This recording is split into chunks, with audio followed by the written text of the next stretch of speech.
Mas Akil. Oke. Assalamualaikum. Dimulai lah Mas. Si.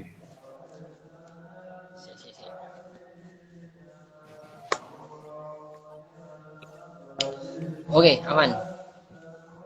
Oke, siap. Langsung dimulai lah.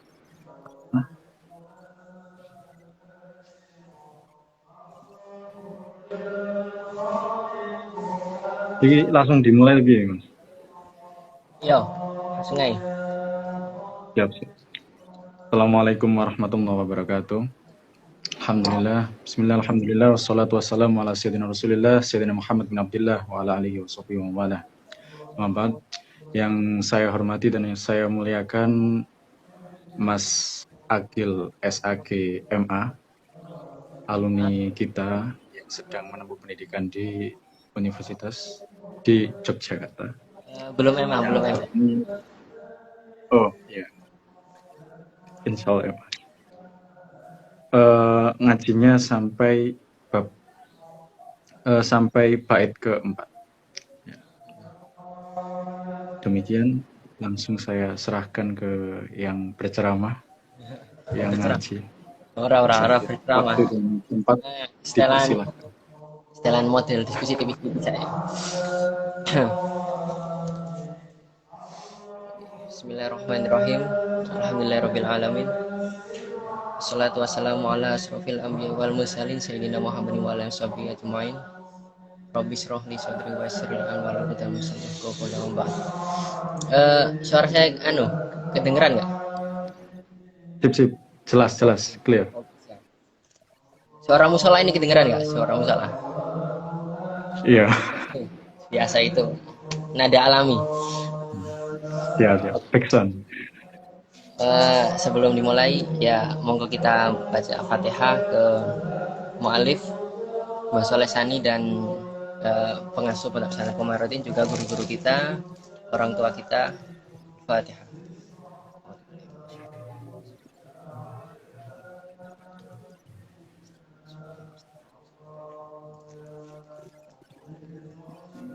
Ya. Anu nyantai Eva. Aku yuk nyantai. Ben aku Siap. nyantai. Geng. Biasa sebelum mulai saya tetap disclaimer ya. Misal kalau saya salah ya dibenarkan saja, nggak apa dikoreksi. Karena ya saya juga masih belajar, tapi ini bersaingan ngaji saya dan bacaan saya. Kalau bacaan saya tambahan ini bukan tambahan sih ya, kelanjutan dari ngaji ya, ngaji ya di kelas lah, macam-macam ada kitab-kitab. Oke, langsung mulai ya. Bismillahirrahmanirrahim. Mana Jawa ya? Wa innama yajibu bistikmali sya'bana aw bi ru'yatil hilali. Bait keempat. Mana nih? Wa innama yajibu, angin pasti ini wajib. Apa asaumu poso bistikmali sya'bana kelawan nyempurnaake bulan Saban, au bi ru'yatil hilali utawa kelawan ningali hilal atau rembulan. Nah, ini tentang kemarin yang agak rame sedikit kemarin, biasa tapi asik kalau ada itu akhirnya kita mikir. Kalau nggak ada gegeran itu nggak mikir. Makanya kontroversi itu memang beberapa orang sengaja waktu naik jabat ke atas itu sengaja membuat kontroversi untuk membuat promosi gratis. Orang-orang membicarakan akhirnya namanya naik. Biasa. Strategi apa ya? Strategi politik, strategi apalah media. Nah, ini membahas tentang waktu kewajiban dimulainya kita wajib melakukan puasa, yaitu awal Ramadan seperti apa sih? Cuma satu bait aja. Wa innama yajibu ini innama yang pasti ini tuh maknanya hanya. Jadi puasa hanya wajib gitu ya. Istikmali sabana dengan opsi pertama yaitu menyempurnakan bulan Saban semula 30 hari. Itu maksimal 30 hari, atau biru'yatil hilali, atau dengan melihat hilal. Ini emang opsi.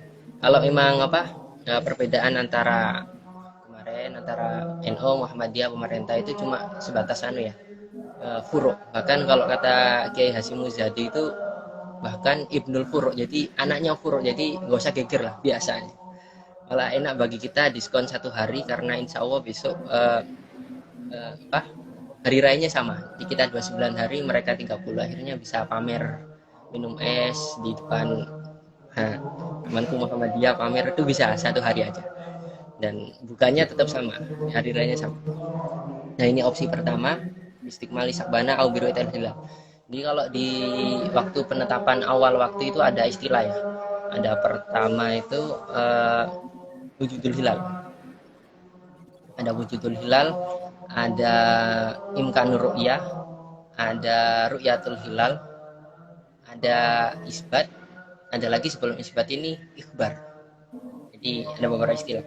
Kalau wujudul hilal ini itu maksudnya itu uh, hakikat hilal sudah ada. Jadi ini memang Muhammadiyah menggunakan wujudul hilal. Jadi yang penting hilal ada, meskipun 1 derajat atau bahkan kurang, itu sudah dianggap ganti bulan. Nah, wujudul hilal, yang penting hilal ada secara hakikatnya. Lalu ada lagi istilah itu apa lagi tadi? Imkan ru'yah. Nah, imkan ru'yah ini ya, NU itu menggunakan hilal ketika posisi ini, imkan ru'yah. Nah, imkan ru'yah ini kalau asalnya kemarin-kemarin sebelumnya itu yang penting hilal itu dia sampai 2 derajat itu sudah dianggap ganti, udah mungkin untuk dilihat. Tapi sekarang hasil kemarin LBM kemarin di Lampung itu pembahasan tentang kenaikan batas imkan ru'yah itu sampai 3 derajat. Nah, kalau di bawah dari 3 derajat itu imkan, jadi hilal mungkin terlihat, mungkin tidak. Ya, tapi kalau udah di atas itu bisa dipastikan terlihat. Nah ini kenaikan jumlah batasan dari 2 derajat ke 3 derajat ini saya baca di online itu bukan berdasarkan kitab ya, tapi berdasarkan usulan tentang terkait ya ilmu astronomi sendiri. Jadi berdasarkan pengalaman itu kalau masih 2 derajat itu sulit terlihat. Jadi sulit terlihat. Jadi enaknya gitulah ya. Jadi lebih faktual diteliti. Nah, imkan ru'yah, nah bisa melakukan imkan ru'yah itu sebelumnya sudah otomatis sudah melakukan hisab dulu. Jadi ya, kalau ada orang bilang NU cuma ru'yah itu ya gak benar juga sih. Anak adanya bisa status ini namanya imkan ru'yah karena udah hisab terdahulu. Dan hisabnya itu sebelum bulan sebelumnya udah bisa karena kan perhitungan. Itu hasilnya ya pastilah ya. Hasilnya pasti. Lalu setelah imkan ru'yah ini ada istilah ru'yatul hilal. Ru'yatul hilal itu proses melihat hilal. Jadi apakah hilal itu bisa terlihat atau tidak? Bisa terlihat atau tidak? Baik melalui mata telanjang langsung, melihat langsung, atau melalui mikroskop dan lain-lain. Malah sekarang enak bisa ada mikroskop dan bisa di syuting ya. Jadi kayak bisa di screenshot gitu. Jadi bisa kelihatan cerah. Dan hilal itu katanya itu bentuknya itu kayak putih sedikit ini. Jadi emang kalau ceritanya itu orang-orang LFNO itu bahkan pakarnya itu belum tentu bisa melihat karena emang kalau melihat itu matanya harus jeli. Nah rata-rata orang yang sepuh-sepuh itu matanya udah pakai kacamata ya, nggak terlalu kelihatan.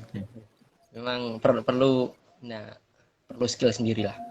Memang harus matanya jeli. Bahkan ada dengar-dengar itu ada tirakat khusus agar kita bisa melihat hilal. Ya katanya seperti itu, tapi ya saya belum pernah nyoba sih, contoh tipe belum pernah. Nah, kelihatan atau enggak. Nah sebenarnya itu penggunaan ru'yatul hilal ini sebenarnya memberi peluang bagi semua orang agar bisa melihat hilalnya masing-masing. Jadi nggak cuma orang yang bisa hitung-hitungan aja, tapi semua orang yang bisa melihat. Dia itu punya peluang untuk melihat sendiri, dan dia juga kalau dia melihat, dia bisa bersaksi, menyaksikan, menunjukkan kalau dia sudah melihat hilal. Itu bisa sebenarnya. Lalu setelah itu ada istilah ikhbar. Jadi setelah kelihatan atau tidak kelihatan posisinya itu, bagi terutama LFNU ya atau pemerintah juga itu memberi kabar bahwa hilal terlihat atau tidak. Jadi cuma sekedar ya memberi kabar aja.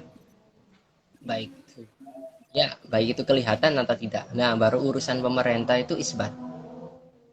Isbat. Untuk menetapkan itu urusan pemerintah. Atau kalau dulu ya pemerintah atau kodi atau dan lain-lain lah. Sekarang pemerintah ya Indonesia.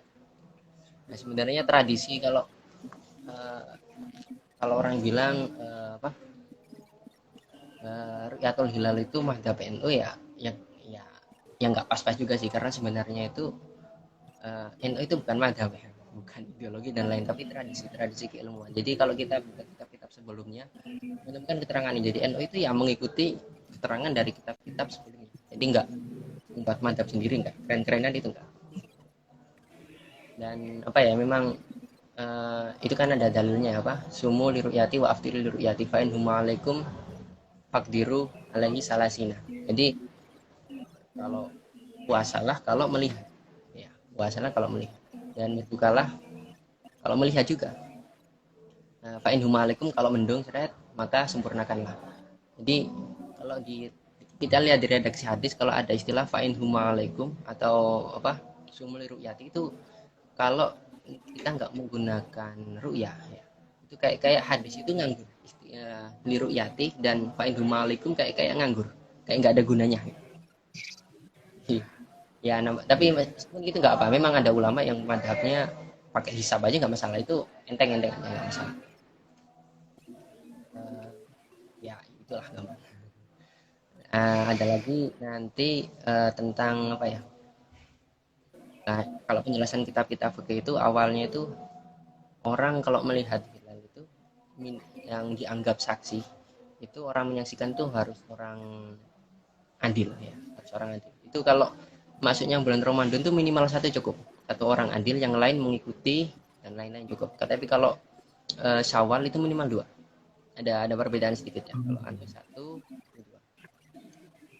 Nah ini dan apa ya kasusnya ini semisal orang adil misal ada orang sendirian dia itu melihat sendiri tapi bukan orang yang dikasih jatah lihat di teropong gitu orang melihat sendiri hilal mungkin dia ngelitis melihat di atas rumahnya gentengnya punya teropong sendiri lihat dia lihat hilal meskipun orang lain nggak lihat itu dia wajib puasa kalau dia lihatnya kalau dia lihat sendiri malah wajib puasa dan begitu pula orang yang mendengarkannya meskipun orang ini kalau keterangan itu meskipun dia anak kecil atau apa orang fasik dan lain-lain itu kalau melihat tapi kalau kita meyakini kalau dia kalau ngomong ini beneran nggak bohongan itu bisa diterima.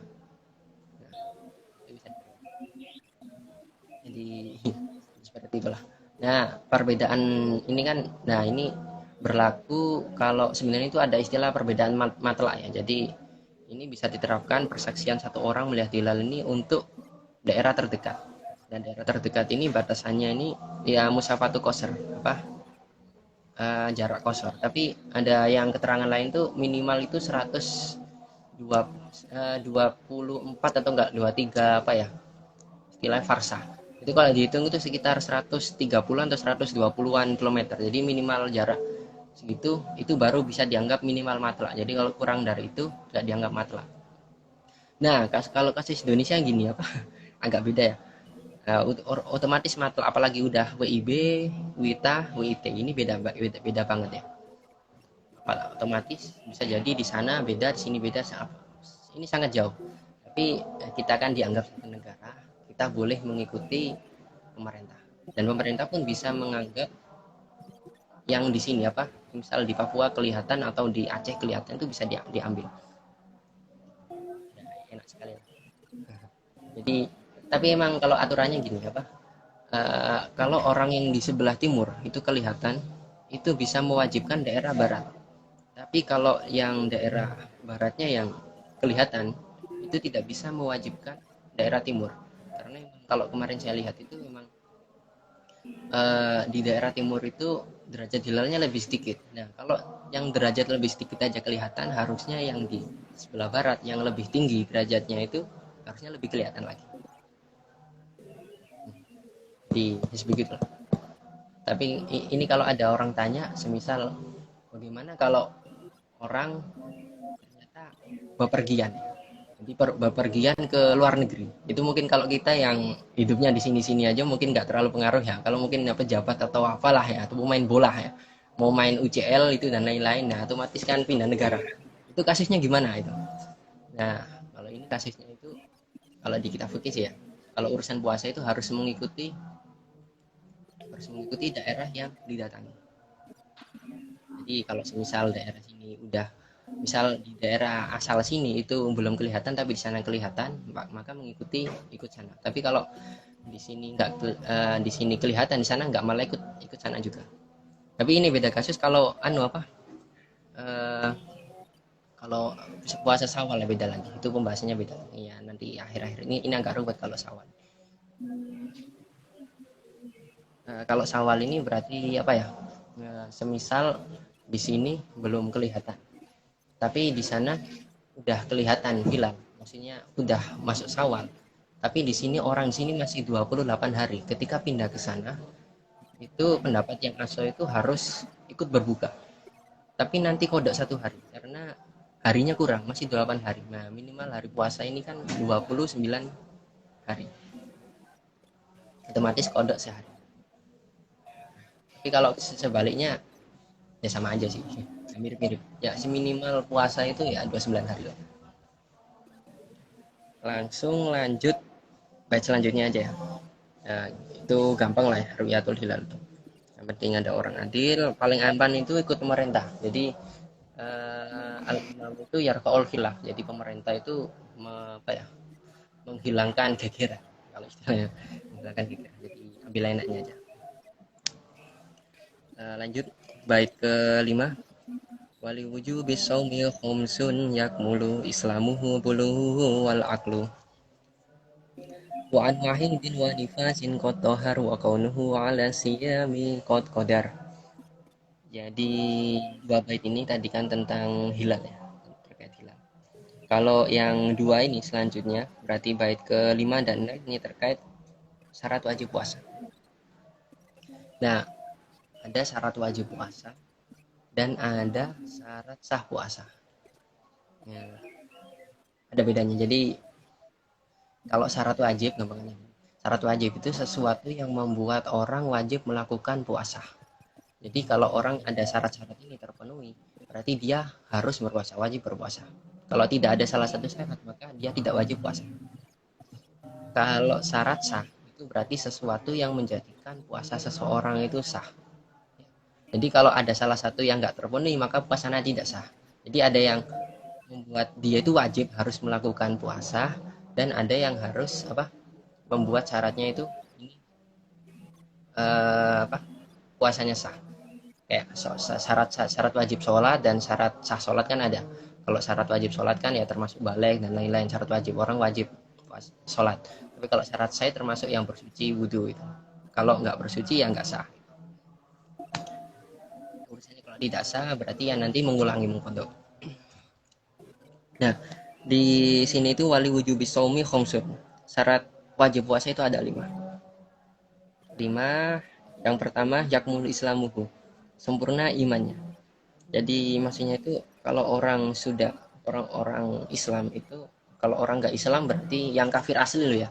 Ada istilah kafir asli dan kafir nggak asli. Kafir nggak asli itu kafir yang murtad. Jadi kalau orang kafir asli itu dia tidak diwajibkan puasa. Tapi kalau orang murtad itu dia tetap diwajibkan puasa dan dia tetap harus mengkodok. Jadi misal dia murtad 2 tahun, tetap misal dia masuk Islam lagi, dia tetap harus mengkodok. Bahkan kalau di kitab itu, kalau kalau saya nggak salah ya, bahkan ketika dia ada udur, meskipun misal dia perempuan, dia ada haid waktu bulan Ramadan yang waktu dia murtad itu, dia tetap harus menyempurnakan 30 hari kodok. Jadi nggak boleh cuma bisa-bisa, itu emang istilahnya itu taglidun alaihi, memberatkan orang murtad. Iya ben kapok naing. Apa nih? Kasari ben kapok. Tapi kalau kafir asli itu enak, jadi nggak ada tuntutan apa? Nggak ada tuntutan untuk mengkod sebelumnya, itu targiban lahum. Jadi untuk menyenangkan mereka. Untuk Islam itu enak. Ya, orang kafir sini apa? Orang masuk Islam. Nah, misal kasus gini, gimana kalau orang masuk Islam tapi waktu pertengahan puasa itu gimana? Apakah dia itu waktu itu wajib wajib puasa atau tidak?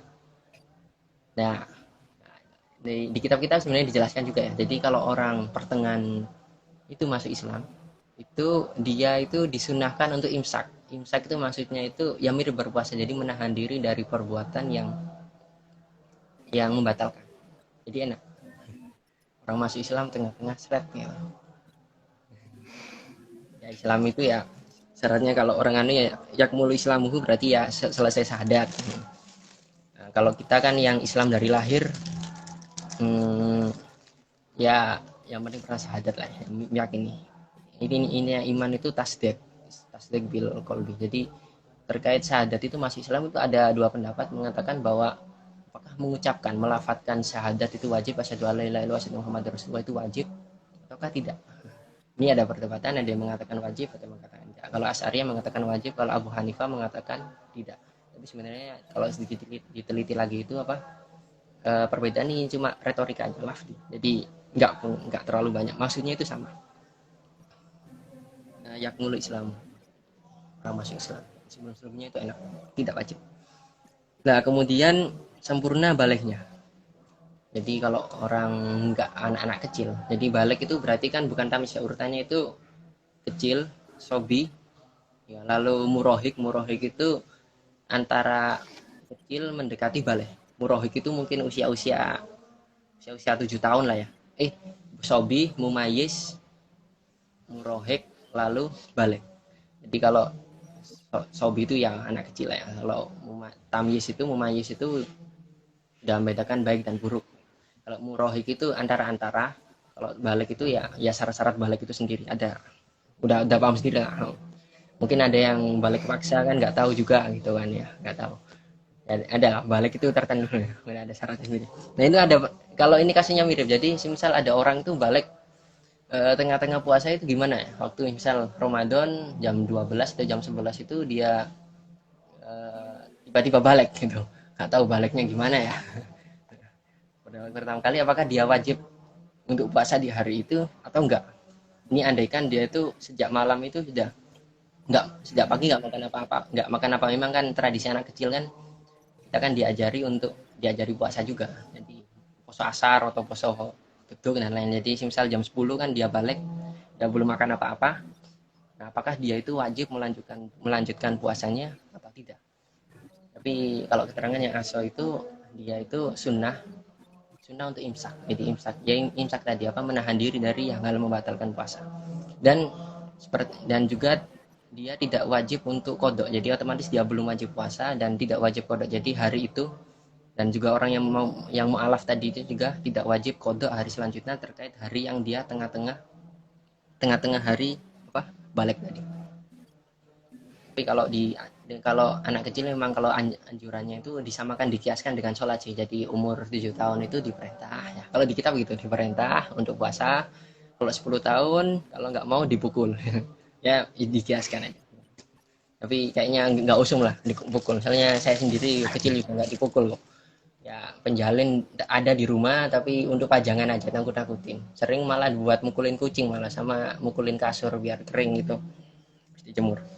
Nah, lalu wal aklu. Maksudnya wal aklu di sini itu orang tidak wajib puasa ini pertama orang gila. Jadi kalau pengen gak wajib puasa ya jadi gila aja gitu. Enak. Lalu kedua itu kasusnya itu orang yang ayan ya, orang ayanan yang mungkin full ya. Dia tuh nggak sadar step full atau pingsan full, dia itu nggak wajib puasa. Jadi enak lah. Ya yang nggak enak juga sih, orang gila kok enak kan ya, yang nggak enak. Ya ini kasusnya kayak tadi, misal ada orang gila tengah-tengah puasa, ternyata dia sadar atau dia dadak waras ya habis dapat hidayah dan lain-lain, dia nggak wajib untuk dia cuma disunahkan imsak. Soalnya ada kasus itu orang yang ketika habis dia itu wajib imsak, wajib untuk menahan dari sesuatu yang membatalkan puasa itu ada. Itu kayak kasus ya nantilah, kasus orang yang teledor tiba-tiba mokel itu, seperti itu ada. Lanjut ini jadi udah 3 ya tadi. Orang yang tidak wajib puasa itu orang yang kafir yang kafir asli ya, bukan kafir murtad. Lalu anak kecil yang belum balik, wal aklu dan orang yang tidak berakal. Beda.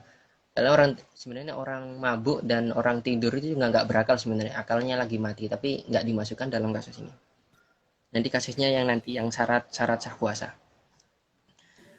Mungkin besok yang bahasan besok. Lalu syarat selanjutnya itu wa ammahidin wa nifasin kotoharo. Wa ammahidin lan saking head, wa nifasin lan saking nifas. Kotohuro teman-teman wa suci sapa wong. Jadi syarat wajib puasa, orang diwajibkan puasa itu kalau dia suci dari head nifas. Kalau orang head nifas puasa malah haram. Ya nggak sah juga, haram juga. Ya ini udah masyhur lah ya. Orang yang nggak wajib. Ini juga kayak kasus tadi. Kalau orang-orang yang seperti ini ternyata tengah-tengah head ya, tengah-tengah sadar, tengah-tengah berhenti head atau nifasnya, tetap tidak, dia tidak diwajibkan untuk imsak. Dia tidak diwajibkan untuk imsak, tapi cuma sekedar ya sunnah untuk imsak. Jadi sunnah untuk menahan diri dari yang membatalkan puasa. Tapi ada bedanya sama yang 3 di atas tadi. Kalau yang 3 di atas tadi itu dia itu ketika nggak puasa, dia kan tidak wajib puasa. Tapi kalau yang nggak Islam seperti kafir asli, orang kafir asli atau anak kecil atau orang yang gila, itu dia itu ketika tidak melakukan puasa itu dia tidak diwajibkan untuk melakukan kodok. Jadi kalau orang nggak puasa tapi nggak pengen kodok, nggak pengen bayar fidyah, ya kalau normal ya jadi gila aja. Jangan jadi kalau jadi kafir kan, murtad kan nggak bisa, tetap diwajibkan puasa. Kalau jadi anak kecil nggak mungkin. Jadi yang bisa itu mungkin jadi gila ya. Tapi yang nggak enak lagi lah. Tapi enak edan kui bebas kan. Orang enak sih mungkin. Nah, jadi orang head nifas itu wajib kodok. Gak gampang lah, ini masuk semua ini. Lanjut wa kaunuhu ala siyami qadiran, wa kaunuhu lan anani wong. Wa kaunuhu tawi anani wong utawa shaim utawa wong ala siyami ngatasi poso iku qadaro, teman-teman mampu sapa wong kuasa. Jadi orang ini orang yang salah satu yang syarat orang yang tidak diwajibkan puasa adalah orang yang tidak mampu berpuasa. Tidak mampu ini sebenarnya ada dua ya. Ada tidak mampu secara fisik, ya. Ada tidak mampu secara syariat. Tapi kalau umumnya orang memaknai ini, kaunuhu ala siyami qad qadaro, ini orang yang tidak mampu secara fisik itu seperti orang yang sudah tua banget ya. Orang yang sudah sangat tua dan dia benar nggak kuat puasa, jadi dia itu nggak perlu puasa, jadi dia cukup membayar fidyah. Dan fidyah itu nggak boleh dibayarkan sebelumnya. Jadi misal belum Ramadan tapi udah bayar fidyah duluan, booking duluan, dibayarkan duluan, nggak boleh. Jadi harus minimal setelah fajar.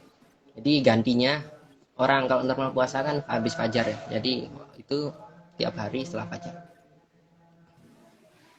Begitu pula yang kedua tadi kan, yang nggak wajib itu orang yang udah tua. Yang kedua ini orang yang udah sakit tapi nggak diharapkan sembuhnya, nggak ada harapan sembuh lah. Kira-kira itu ya sakit parah banget, bukan yang sakit remeh-remeh gitu ya sekitar, tapi mungkin udah orang lihatnya itu ini udah umurnya nggak panjang nih, tinggal matinya aja gitu, tinggal ditarik dikit malaikat udah mati gitu kan.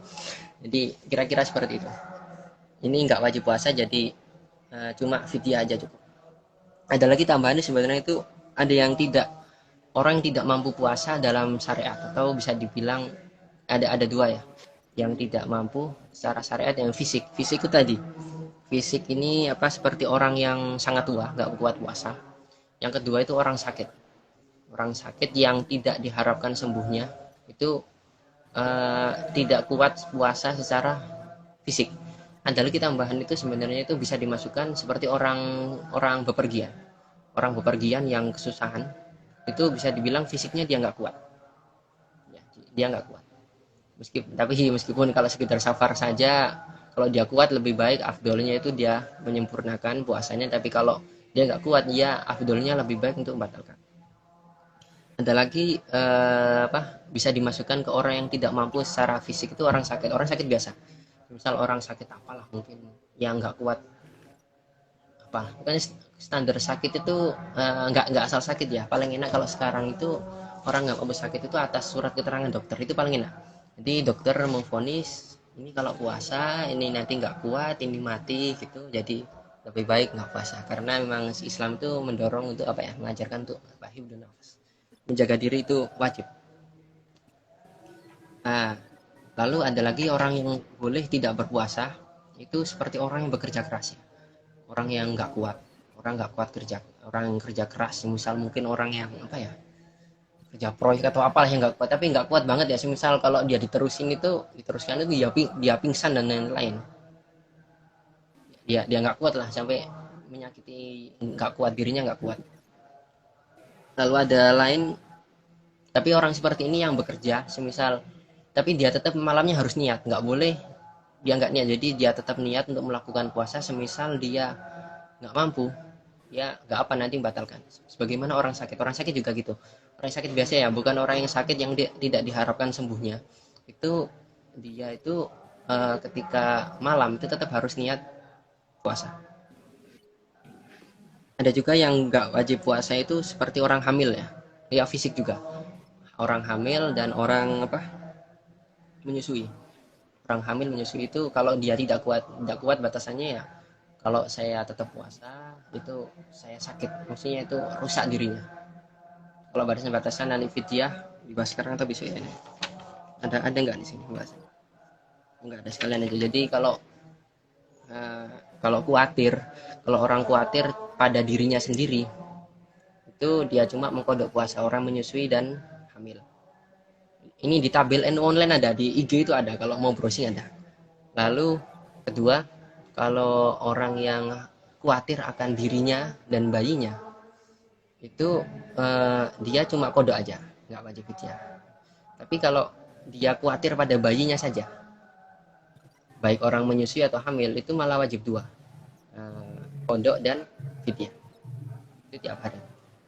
Malah tambahan di anu itu keterangan, karena ini menyelamatkan dua nyawa. Jadi ada kasus semisal ada ketika kita membatalkan puasa untuk menyelamatkan orang tenggelam, itu otomatis membatalkan untuk menyelamatkan nyawa orang lain, tapi selain kodok puasa nanti besok itu juga apa, fidyah, berfidyah juga.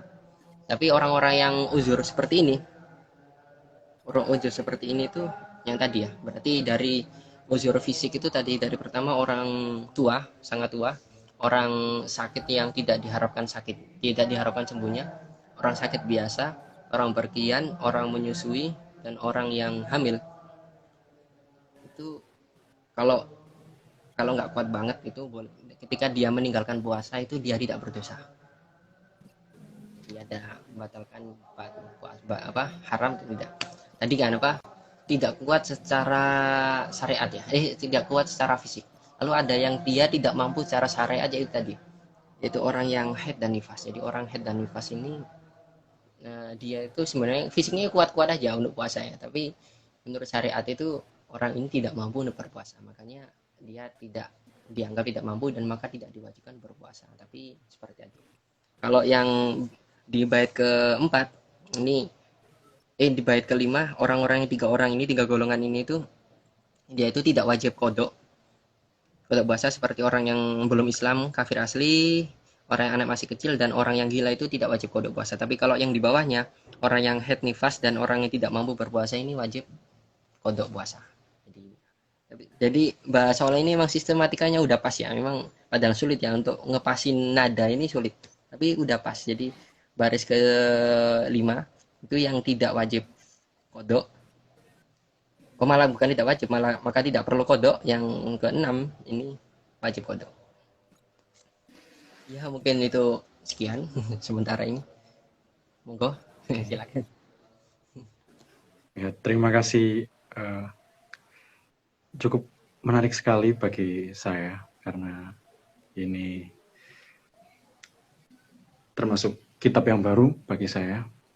Barangkali ada rekan-rekan yang mau ditanyakan, silakan, monggo.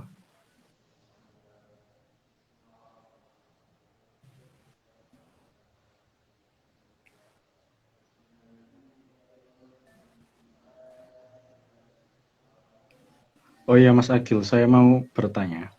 Oh iya, iya. Kalau misalnya ada seorang muslim di Antartika atau di ruang angkasa, itu jadwal puasanya ikut mana? Apakah menyesuaikan ikut negara asalnya atau ikut Mekah atau bagaimana? Untuk astronot atau tugas di Antartika, di kutub. Terima Hmm. kasih. Yang paling enak itu kalau kalau zaman sekarang ya, yang menyesuaikan dia di bumi dia tinggal. Jadi misal dia tinggalnya di Indonesia berarti tanggalnya segitu. Jadi kan tapi kira-kira di sana ada sinyal nggak ya? Jadi kalau dia browsing di sini. Tapi ini ada kasus juga ya. Kalau kasus orang yang di penjara, orang di penjara yang terkurung yang dia tidak mengetahui tanggal dan lain-lain ya. Ini matahari tenggelam terbit kan nggak tahu, dia nggak kelihatan. Dia itu wajib istihad. Dia itu wajib istihad. Istihadnya maksudnya itu usaha. Kira-kira kapan ya? Bukan asal puasa gitu aja. Harus ada istihadnya. Kalau asal puasa nanti nggak sah puasanya. Harus ada usaha. Mungkin tanya-tanya orang, mungkin ngitung-ngitung sendiri atau dan lain-lain. Ada usaha keras lah. Ini kira-kira Ramadan itu tanggal berapa? Nanti dikira-kira ya 30 hari gitu aja. Nah, semisal kalau ternyata enggak, kalau pas ya alhamdulillah ya, berarti enak ya. Kalau pas alhamdulillah. Tapi kalau ternyata Ramadannya dia itu agak belakangan. Jadi semisal yang aslinya itu malah dia itu telat 5 hari. Otomatis Oh, udah 5 hari. Nah, apakah dia itu wajib kodok enggak? Kalau kasusnya udah kelewatan, menurut kaul aso ini dia tidak wajib kodok. Jadi ya biarin aja karena ada udur. Jadi dia nggak perlu mengulangi puasa yang tidak pas itu tadi. Kan kasihan kalau misal nggak pasnya itu 1 bulan penuh, nah, itu kan. Dia malah puasa malah kalau aslinya malah dia puasa bulan Dzulhijjah malah ya. Itu kan kasihan, malah ngodok full kan. Kalau dia mengetahui kemana. Tapi kalau beda misal dia istihad, tapi kelirunya itu sebelum sebelum Ramadan. Jadi malah dia puasanya itu malah masih bulan Sa'ban. Dia masih bulan Sa'ban malah puasa. Itu malah semisal dia mengetahui kalau dia tapi dia masih menangi puasa, dia harus mengikuti puasa itu dan mengkodok juga. Jadi malah enak kalau kalau kelewatan ya malah ya malah kalau kelewatan enak, malah kalau kurang malah ya malah kodok. Lalu ada istilah itu di apa di urusan penanggalan ada istilahnya yaum syak, jadi hari syak ya. Hari syak itu hari malam 30 Syakban itu masih kan diragukan apakah ini udah Ramadan apakah masih Syakban. Ini hari-hari ini haram berpuasa kecuali orang yang puasa nadar, puasa kafarot, atau puasa kodok. Ini wajib, ini boleh berpuasa. Atau orang yang dibolehkan puasa pada hari-hari syak ini orang yang udah terbiasa rutin puasa sunnah. Misal dia itu memang puasa Senin Kamis terus rutin, itu dia boleh pada puasa pada hari yang haram ini, yaum syak.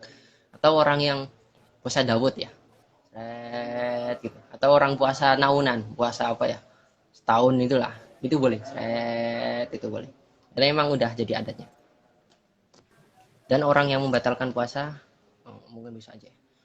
Tapi sekilas saja, jadi orang yang membatalkan puasa, kalau ada udur-udur yang seperti ini, yang 5 ini, Islam, balik, yang terutama yang head nifas dan tidak mampu puasa, ada udur, dia itu tidak wajib menyegerakan mengkodok puasa. Jadi semisal dia mengkodoknya itu bulan Syaban atau bulan Rejab bebas, nggak harus urut. Tapi kalau orang yang teledor, semisal mokel atau apa melakukan yang membatalkan, itu dia harus segera.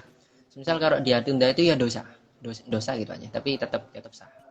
Ya sama aja seperti orang yang melewatkan apa ya, melewatkan telat sholat.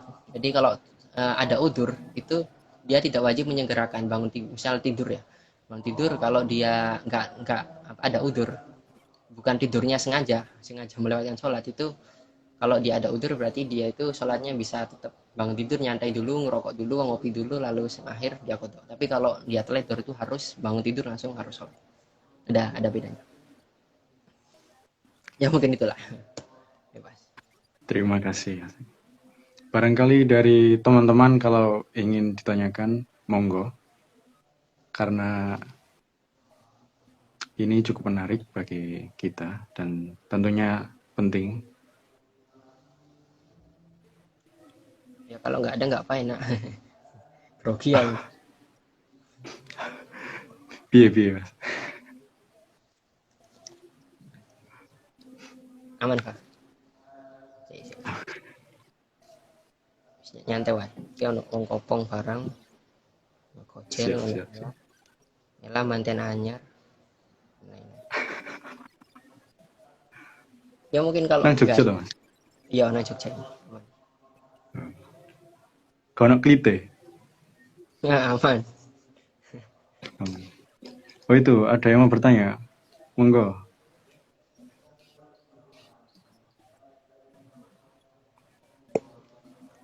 Mungkin di chat aja ya apa?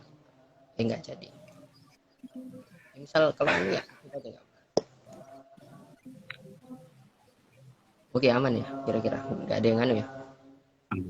Oke. Oke ya. Ya Berarti bagaimana? Kita cukupkan dulu. semoga Atau bermanfaat.